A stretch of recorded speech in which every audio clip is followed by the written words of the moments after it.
Alright, let's get this fourth Memory of Chaos version 1.1 fight out of the way.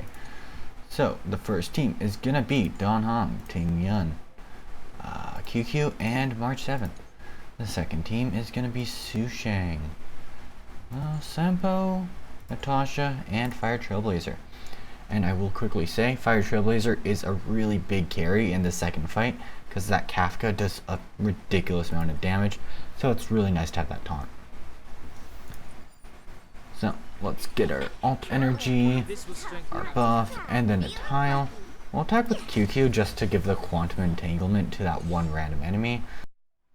Alright, let's go over the boss's pattern, and I'm going to start out by explaining its talent real quick. The talent is when anyone on your team uses an attacking skill or ultimate, the boss gains the sanction level. When its sanction levels reaches 3, it enters the enhanced sanction mode and summons the Illumination Dragonfish. So when it's not in sanction mode, it just loops through one attack, which is Dread, which increases the sanction rate level and deals minor imaginary damage to all targets with a high chance to inflict weaken. When it is in the sanction state, it has a 2-turn attack pattern with 2 attacks per turn. It starts that out with Restraint, which deals imaginary damage to a single target. Following that, he uses Enchainment, which deals massive imaginary damage to a single target with a high chance of inflicting imprisonment. For the second turn, he just repeats this, going Restraint into Enchainment.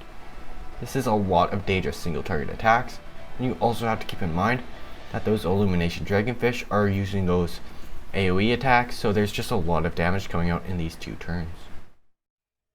Move carefully. Actions are delayed. We're not using a skill here because we don't want to preemptively activate the sanction mode. So we're gonna advance QQ's ultimate up so that we can use it.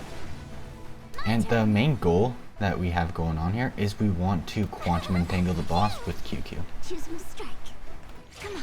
Let's get an enhanced basic. So we're saving our ult until the boss's weakness gets low enough. You can't run. Welcome. Yeah. Now let's hit with Don Hong. And the sanction mode's at 66%. So we'll get another enhanced basic. This will bring it low enough, and then we can break with QQ's ultimate. Now this is going to be where we do most of our damage because we have a lot of break damage on QQ right now. So once this boss finally takes its turn with 5 stacks of quantum entanglement, it's pretty much just going to blow up immediately.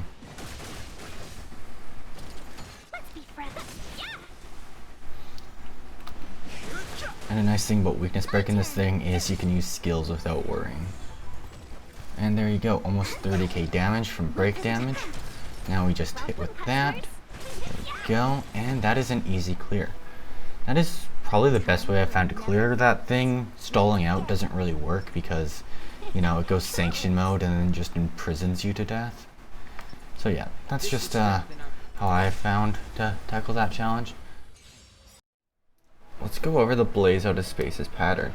This boss has a pretty simple pattern where it has a setup turn and then loops the same turn over and over until it is weakness broken, or it will then use a setup turn into the looping turn again. So for the setup turn, it is going to use Bellowing Inferno, which deals minor fire damage to a single target with a high chance to inflicting Kindle. Following that up, he uses Blazing Absorption, where he enters the spontaneous combustion state. In the spontaneous combustion state, the boss has a 1-turn attack pattern, and it just loops this attack pattern until it is weakness broken.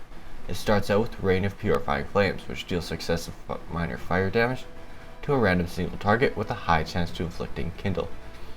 He follows this up with Molten Fusion, where he gains an attack buff, and this is stacking until he is weakness broken, so it gets stronger the more turns he takes.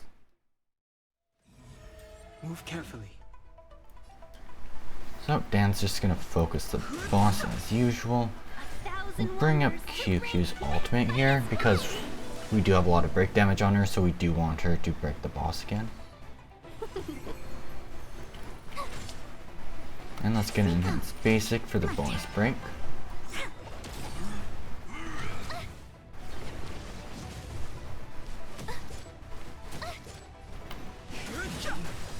Okay, now let's use his ultimate for some extra damage. So unfortunately we don't really have a lot of elemental advantages here to break this boss as quickly. So we'll just have to slowly take it down. Oh, okay, didn't hit March at all. Let's see if we can get a tile here, and we can. So now we can just break it. Look at the draw. Please. And victory! So we'll end this by turn 35, a pretty decent time. Just gotta make sure we get 4 hits on the boss before its next action. Okay, yeah, we have enough speed for this. My turn. Gotta try hard to watch this awesome move.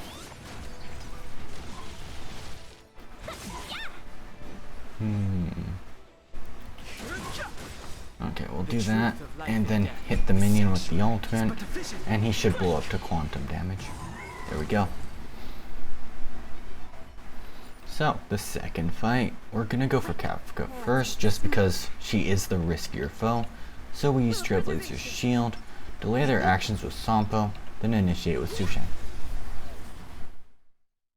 Let's go over the Kafka pattern. She has a 3-turn attack pattern with 2 attacks per turn, and she starts it out with Midnight Tumult. This deals minor lightning damage to a single target with a high chance of inflicting shock. After that, she follows it up with Spirit Whisper, which has a high chance of dominating a single target, advancing their action forward to immediately attack a random ally of theirs. On the second turn, she uses Caressing Moonlight, which deals lightning damage to a single target and adjacent units. If the target is shocked, inflicts shock on the adjacent units. She follows this up with Midnight Tumult. This deals minor lightning damage to a single target with a high chance to shock. On the third turn, she uses Caressing Moonlight, which deals lightning damage to a single target and units adjacent to the target. And if the target is shocked, it inflicts shock to adjacent units. And then, this is followed up with Silent and Sharp Mockery. This deals minor lightning damage to all targets. Shock is a very important thing for the Kafka kit, because she has talents which increase the damage, which if a target is currently shocked, directly causes shock damage 1 time, and when friendly units or dominated targets deal damage to shocked units, unleashes an extra lightning attack that can only be triggered 1 time per turn. Kafka is a very high damage boss, and you have to be very cautious of her. Pretty much just focus Kafka this entire fight, and try to weakness break her as much as possible. Sampo's gonna deal with the minions just through splash damage. So let's get the shield up so that we focus all the attacks. And with this we can weakness break the minions, which does a decent amount of damage.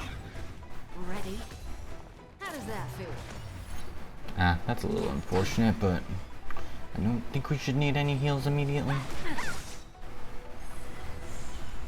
We'll save up Sushang's ultimate until the boss gets weakness broken.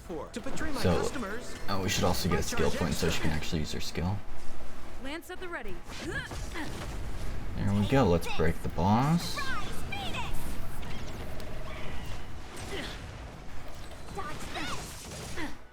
Alright. So we'll get Natasha back next turn. Hopefully they all hit Trailblazer so we don't take too much damage. Something for everybody. Not Okay. This is also why I put Trailblazer in the corner, just because she can limit the damage to herself and Natasha when she draws that aggro. You're not going anywhere. Let's get this taunt up for now. Nap time. And we have a heal at the ready. Lance ablaze. Let's replenish her shield. Zoning out. Okay, nice. I can help. And let's heal here. Just a little something. So yeah, I tried running this without Trailblazer, and Kafka just does a ridiculous amount of damage. Like, yeah, without that shielder, it's a really hard fight. We probably could have taunted there, actually. How does that Hopefully this doesn't hit Sushang. Nap time. See you later. We're just having fun. What are you waiting for? To betray Now my we'll customers? break with Sushang to do the maximum amount of damage. Take this. Rise, Phoenix. Alright, and she does move at, or Kafka does move at the end of the turn, so it is possible she will just die due to DOTs. Which means this is a pretty decent time.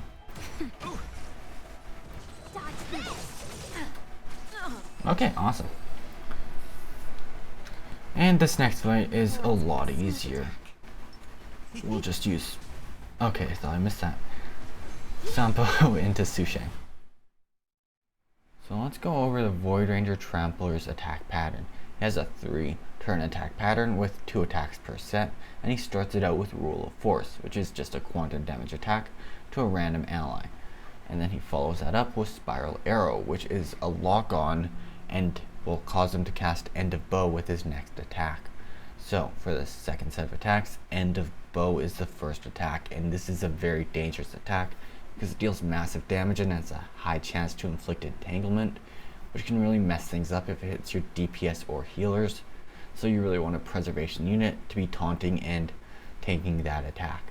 After that, he uses War Trample. War Trample is just a minor blast ability, so you don't really have to worry too much about it.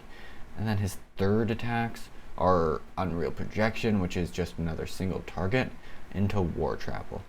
It's a pretty simple pattern. End of Bow is really the only thing you have to look out for, and you can reset the pattern by weakness breaking him, so you can potentially just lock him into his first set of attacks and never have to worry about End of Bow. And we got a bunch of breaks off at the start, so her passive is active. So we'll just focus down the boss and just have Sampo's damage over time deal with all the ads. Actually, let's use Trailblazer's ultimate here. Probably should have waited until the boss used an attack though. Yeah, not that it matters. Now let's break with Susheng, and then we'll do the maximum damage with her skill because she's going to be attacking a weakness broken enemy.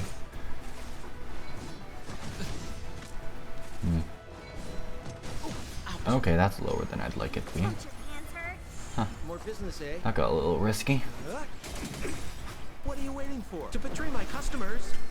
I charge extra. So let's heal up Sampo so he doesn't die.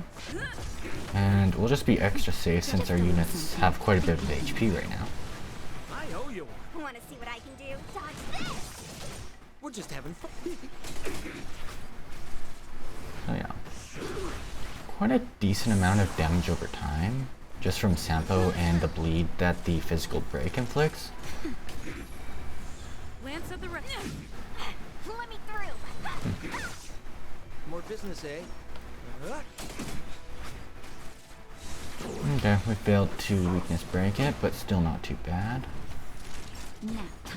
Let's break with Susheng's ultimate, and then it should die by the next cycle. Yeah. Or even at the end of this cycle. No, not that lucky. What are you waiting for? To betray my customers? I charge extra. Okay, great. And that is the 28 turn clear. So, if you're struggling with the stage, it's completely understandable. The Aurumaton Gatekeeper and Kafka are really difficult enemies. For the first fight, if you're suffering with this guy, you can bring physical or lightning AoE damage through like a Clara, a Jing, or a Serval. You should try to blow up the bombs so that you can reduce the damage of its sanction state. And then for the Kafka fight, I do highly recommend Fire Trailblazer. Like, it's a huge difference between bringing her and not bringing her in terms of damage. And if you also have Gepard, he would be a great addition here. And then also Welt would be another great addition, since you can just delay their actions enough where you can probably weakness break them before they get as many turns as they normally would. Anyways, let's look at this fifth fight. Alright, this looks like a pretty simple fight. I'll try to get that out pretty soon. I do think that the Memory of Chaos is getting a new buff with the reset, so I'm hoping that doesn't change the enemies up, but we'll have to see. Anyways, let's just go over the builds real quick.